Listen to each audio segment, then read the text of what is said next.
2 বছর পর আবারও যাচ্ছি পলাশীর বাজারে। রেডি সেডি হয়ে চলে এসেছি। এদিকে টুম্পাকে বললাম যে চলো আমাদের সাথে, এই জন্য ওকে রেডি করে আমাদের সঙ্গে নিয়ে যাচ্ছি। এই যে বাবানের পাপা রেডি। তো চলো যাওয়া যাক। আমি তো ভীষণ এক্সাইটেড, কারণ অনেক দিন পর আবারও যাচ্ছি আমাদের পলাশীর বাজারে। যেহেতু আমাদের বাড়ির পাশে, এবার আমরা একটু ঘুরে ঘুরেই যাচ্ছি। সমস্ত কিছু দেখার ছিল, যে এতদিন পর আবারও আসলাম, এই রাস্তা দিয়ে যাচ্ছি।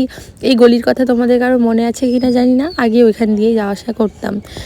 তো বাজারে চলে এসেছি। আর এই যে দেখো, আজকে যেহেতু মঙ্গলবার, আর মঙ্গলবারে আমাদের পলাশীর বাজার কিন্তু বন্ধ থাকে।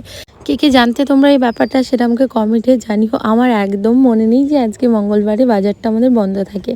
তো চলো, কিছু কিছু দোকান খোলা ছিল, ওগুলোই আর কি। আমাদের যেহেতু বেশি কিছু কেনার নেই, এজন্য আমরা তাও আসলাম একটু ঘুরতে। তারপরে এই যে দেখো, আমরা হেঁটেই যাচ্ছি। এত গরম লাগছিল না, মানে কি বলবো, ভীষণ গরম করছিল। মানে সকালবেলার দিকে ঠিক ছিল, বাট এই যে রাত্রবেলায় ভীষণ গরম। আর এরমভাবে এত ভিড় ভাড়াক্কায় এতটাও হাঁটা হয় না কখনো। আর বাবা ওই যে দেখো, ওকে ঘুম থেকে তুলিয়ে নিয়ে চলে এসেছি। ও এখনও ঘুম পাচ্ছে, ওর পাপার কোলেই রয়েছে। তো তারপরে নিলাম হচ্ছে এই যে বেডশিট, মানে দেখছিলাম আর কি কোনটা ভালো লাগবে। বাট এখানে এসে দেখছি বেডশিটগুলো সমস্ত কিছু এক ঘেরে কালার একদম, মানে অরেঞ্জ তো অরেঞ্জ, আর এই যে এখানে একটাই ছিল গ্রিন কালারের। বাট সমস্ত কালারগুলো দেখে মনে হচ্ছে একবার জলে দিলেই কীরকম একটা হয়ে যাবে। পছন্দ না থাকার পরেও একটা আমরা নিয়েছি। কিছু করার নেই, যেহেতু এমার্জেন্সি দরকার ছিল, নাহলে আমি অনলাইন থেকে মাঙিয়ে নিতাম।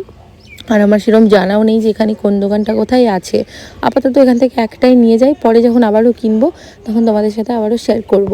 সো তারপরে এখানে নেওয়া ছিল কিছু চপ্পল, এই জন্য চলে এসেছি খাদিমে। সো চলো কিছু জুতো নিয়ে নিই। আর আমার মুখটা দেখো জাস্ট কিরম ঘেমে একবারে চুপড়ে গেছি, এত গরম লাগছিল লিটারেলি রাস্তার মাঝে, মানে আর ভালো লাগছিল না। কিন্তু তবু ঘুরছিলাম, কারণ অনেক দিন পর যেহেতু বেরিয়েছি। তারপরে এই যে এখানে আমাদের famous ghugni and phuchka. But আজকে আমরা ফুচকাটা খাইনি, আজকে আমরা দুজন মিলে ঘুগনি খেলাম। তো বড় খাইনি, ও বলেছে আমি পরে এসে খেয়ে নেবো, তোমরা এখন খাও, কারণ বাবান আছে, ও সব খাবে না, আর ওকে কোথায় বা দাঁড় করাবো। ওই জন্য আমরা দুজন মিলে খাচ্ছি, আমি আর টুম্পা। আর ও বললাম এখন খাবো না। তো চলো এবার আমরা এটা খেয়ে তারপরে যাব বাড়ি। আর খুব এনজয় করলাম, ভীষণ গরম লাগছিল, বাট তবু পুরো বাজারটা আমরা খুব এনজয় করে ঘুরেছি। যদিও বা বেশিরভাগ দোকান সব বন্ধ ছিল। তারপরে আমার বাবান কিনেছে কতগুলো টয়, আর এত টয় কিনেছে ওই জন্য নিজে নিজেই যাচ্ছে। আর আমাদের মজা দেখো, আমরা কী কী কিনেছি আর কীরমভাবে নিয়ে যাচ্ছি। এত হাসি পাচ্ছিল, সত্যি কথা বলতে ভাবিনি যেরমভাবে নিয়ে যেতে হবে। তো চলো আজকের মতো ভিডিওটা এখানেই, দেখা হচ্ছে খুব তাড়াতাড়ি নেক্সট ভিডিওতে। থ্যাংকস ফর ওয়াচিং গাইস, ভালো থেকো, বাই বাই।